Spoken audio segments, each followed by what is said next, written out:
this real estate market is unique. It is truly unique. And, there's so many different ways that people are attacking it, as I'm sure you're seeing.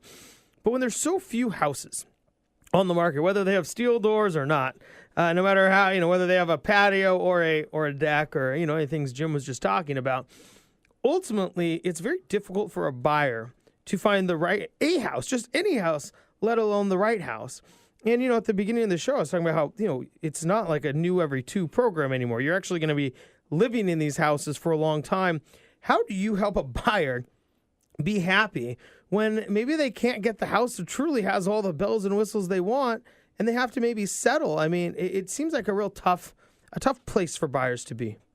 It's a real tough place for buyers to be. I hear in the media and see a lot of buyers that are unhappy, but I've had a lot of happy clients recently, and what these clients did was they got their head around what compromise they could live with. And it's tough because often you have a husband and wife, and there's some pretty strong differences between that couple as to what compromises are acceptable and what are completely unacceptable.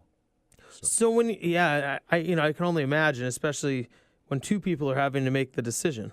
What are some of the compromises that you see become the most, I guess, fought over?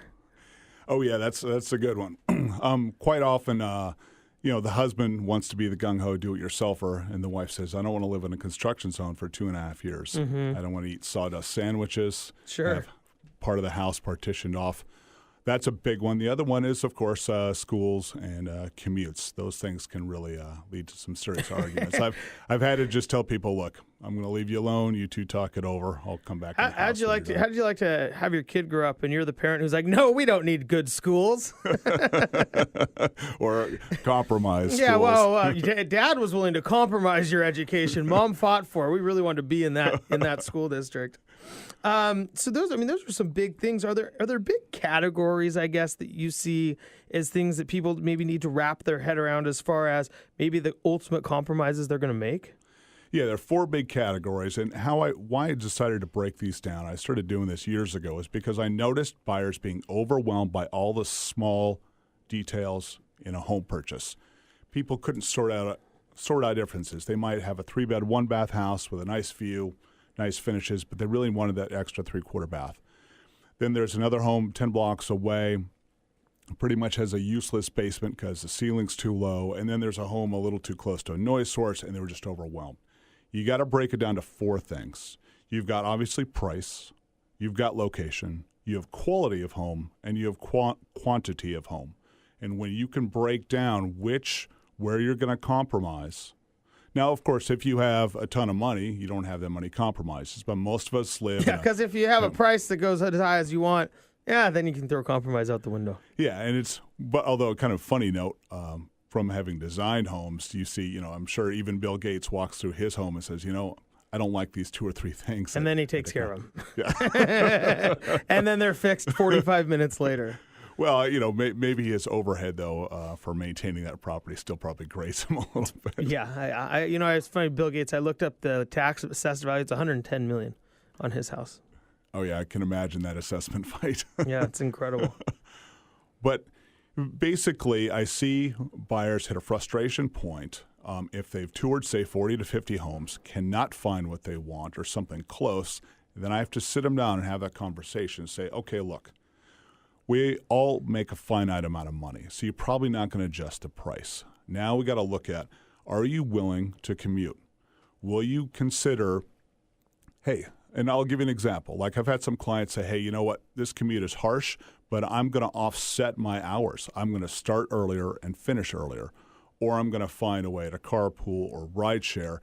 Be creative, seek these solutions, because the happiest clients I've had recently have let go of their obsession with, say, Ballard or Capitol Hill and said, you know what, Bothell is great. Richmond Beach is great. Let's go check these areas out. And now these folks are happy because they did their research and they got the home they wanted, the quality of home and quantity of home. Mm-hmm. It's interesting, and we're here with Michael Busacca talking about really much the 4 biggest categories buyers have to think about: price, location, quality of home, and quantity of home.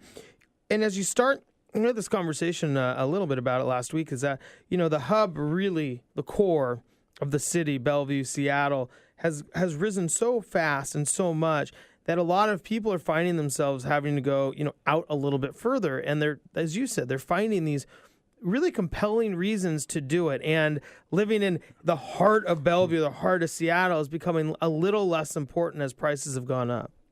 Yeah, I think, and that's a good function. That there's just such a tight supply, and always will be, of Queen Anne Hill, Capitol Hill, or in Bellevue, Medina and Clyde Hill. There's only so many people can get in there. So you really have to say, hey, do I really want to spend every last penny I make to get 1,200 square feet and have it be a fixer? Or, like I said, will you go out to Bothell? Will you go out to Kent? And all of a sudden you have 2,500 square feet and you have a nice lot, 3-car garage, and you're happy. Mm-hmm. So go ahead. It basically, get your head around those 4 things, and you actually can be a happy buyer in this market. Yeah. When people have to, I guess, compromise, as you say, on location, because that to me is the one right now that is probably the biggest thing, or at least probably the thing that most people have to compromise on. Because prices have literally, as you said, most people have a finite amount of money. And now the location is the one thing that is really, of the 4, if you have a certain amount of kids, you need a certain amount of bedrooms. If you are like me and you couldn't, I barely own a screwdriver, let alone know how to use it. But if you're, then really the quality, I'm not going to get a house that needs fixing. This is just me personally. At some point in time, you just have to move a little further out. That's how you can always accomplish your price goal, your quality and quantity with that location. Yeah, absolutely. That really is the best way to summarize it. But also, if somebody does have the inclination, the appetite for remodel, then all of a sudden you can bring in properties into play for yourself to buy in desirable neighborhoods closer in. But then you need to learn how to walk into these fixer homes and visualize the finished product. You need to really spend the time so you can discern that property which is worth your effort, the good bones property on the right street versus a property that has drainage issues, might be a little swampy, it has too much rot, the foundation's a fiasco, stuff that I would call pros only, as in you're only going to do this remodel if you're a general contractor and not Joe Weekend Warrior or Jane Weekend Warrior. The guy who goes to Home Depot. Michael Busacca joins us. Michael, so what do you recommend a buyer does to kind of offset the impact of some of these compromises? I think when you said location, that commute is really one of the core functions, I think, that bothers people. Are there other things buyers really can do to offset some of the impacts of these compromises of any of these 4 categories? There's 3 things. There's, we discussed how to handle a commute compromise. Regarding quality of home, you can go to community college. You can start learning construction. Take a little time into that. There's great do-it-yourselfer material online. You can buy DVDs, good stuff like that.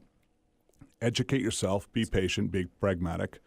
Or you can downsize. You can say, hey, you know what? I don't need 2,500 square feet, 1,500 square feet. I'm going to make it work. And the last one is, if you can't compromise in any of those, you got to find a way to make more money. This is an ascending market, and it's just getting more expensive. So yeah, and in the talk about competition, most of the people who are buying houses are making more money. That's one of the tough parts, because you have people who are coming into this city from Amazon, for Google, for Microsoft, and the implants. The people who are coming here are oftentimes making more money than the people who have been here for a long time, simply because of the jobs they're taking.